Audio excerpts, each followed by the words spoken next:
We've all heard that when something is free online, we are the product. And big tech companies have gotten rich off of our data. But many say they have also become far too powerful. So what can be done about these data giants? That's our topic on Shift today.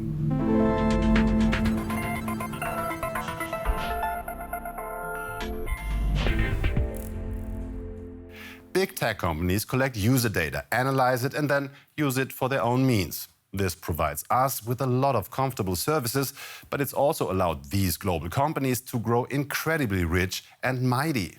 Even in the US, people are now saying that Google, Amazon, Facebook, and Apple, or GAFA, have become too powerful. But what does this mean exactly?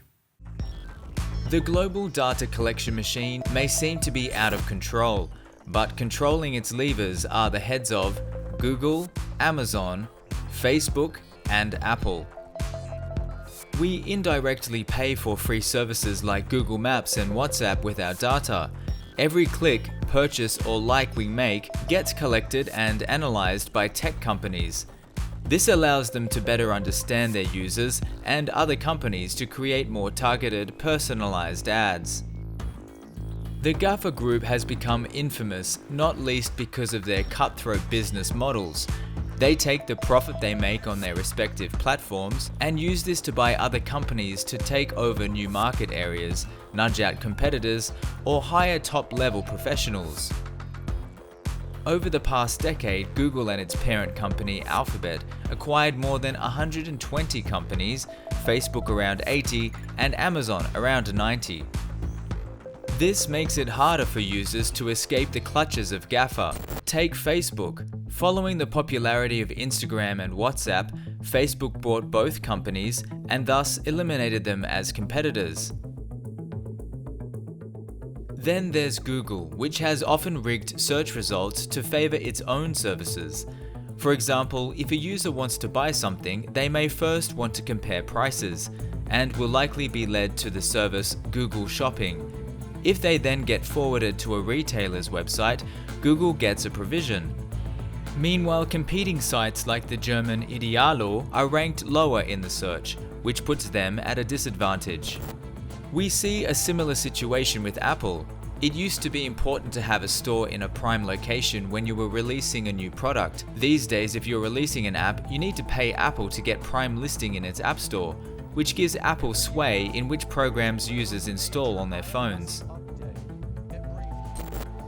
Amazon, meanwhile, is no longer just an e-commerce and cloud computing giant, it's also one of the biggest media companies.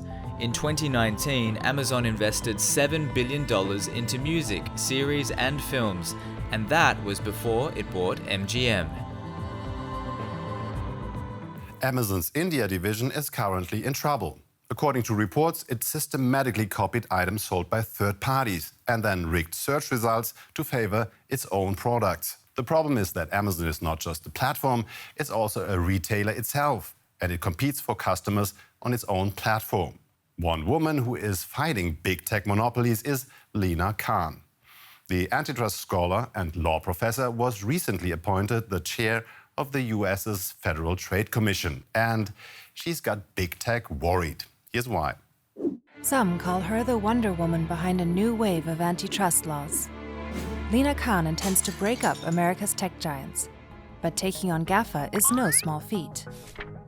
Khan was born in London to Pakistani parents. The family moved to the US when she was 11 years old. Now 32, Khan grew up with the internet, and she's skeptical about the huge influence big tech have on society. The Financial Times have called her a legal Wunderkind, and the New York Times described her as a celebrity in the corridors of Washington. In June of this year, she was sworn in as chair of the Federal Trade Commission. Lina is part of a movement. The movement is absolutely a threat to Google, Facebook, and Amazon as we know them today. Lina Khan is the youngest chairperson in the history of the US's top competition watchdog, and she's long seen the need for a change in Washington. Back in 2018, she said, The fact that These dominant platforms, Google, Amazon, are now effectively serving as infrastructure for other businesses. And that creates a relationship of dependence. But in addition to serving as infrastructure for other businesses, Amazon and Google are integrated in all these other lines, and that puts them in direct competition with the companies relying on their infrastructure. She was previously at the Open Markets Institute, where a mentor of hers, Barry Lin, still works. There too, she researched how antitrust laws were failing to check the power of big tech.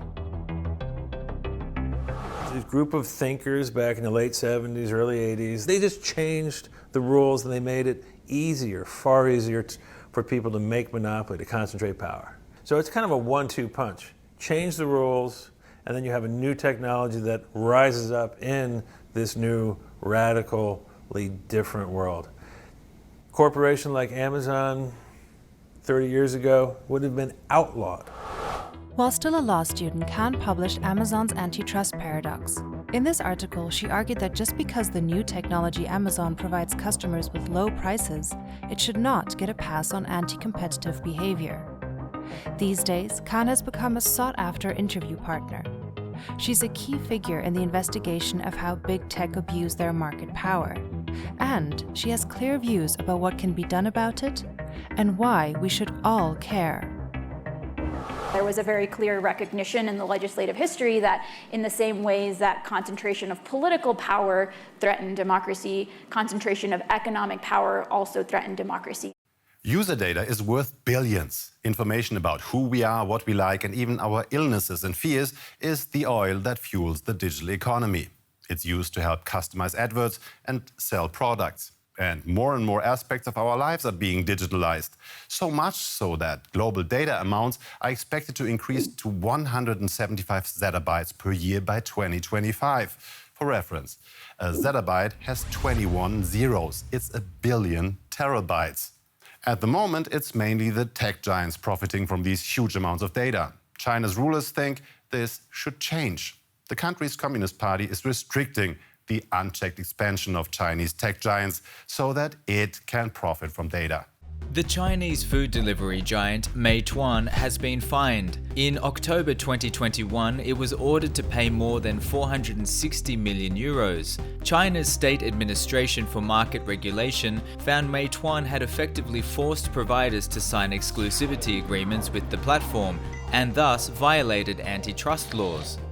It was not the first Chinese online company to be penalized. The e-commerce titan Alibaba was hit with a fine equaling 2.4 billion euros for abusing its dominant position in the market. And that's not all. The payment provider Alipay is to be broken up.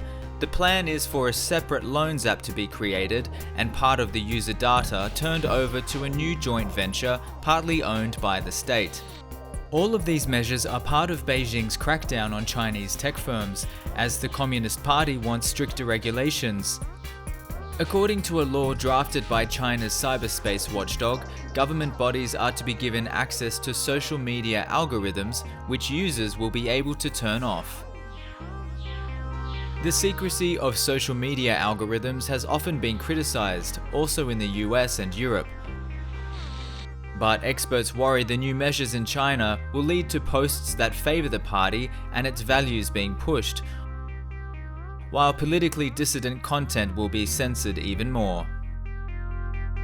More state control so that online giants aren't the only ones profiting from the digital revolution, is that the right approach? Or should it be we users who have control over our own data? In a traffic jam, at a bus stop, or in bed. Wherever we are, our online activities generate data. But what would the world look like if this data didn't flow mainly into the hands of tech giants? What if it were being used for the good of society? Our data could help to improve road traffic. It could show where we need more public transport options and identify which streets are overly congested. Information about which food items we buy could help decide which shops to prioritize. Scientists at the Fraunhofer Institute are looking into how the data market can be made safer and more beneficial. If someone wants to have sovereignty over their data, they need to know where their data is and how it is being processed. But you also need to be able to control which companies have access to your data and what they can do with it. This is a part of the democratic process because it entails self-determination and being responsible for your own data.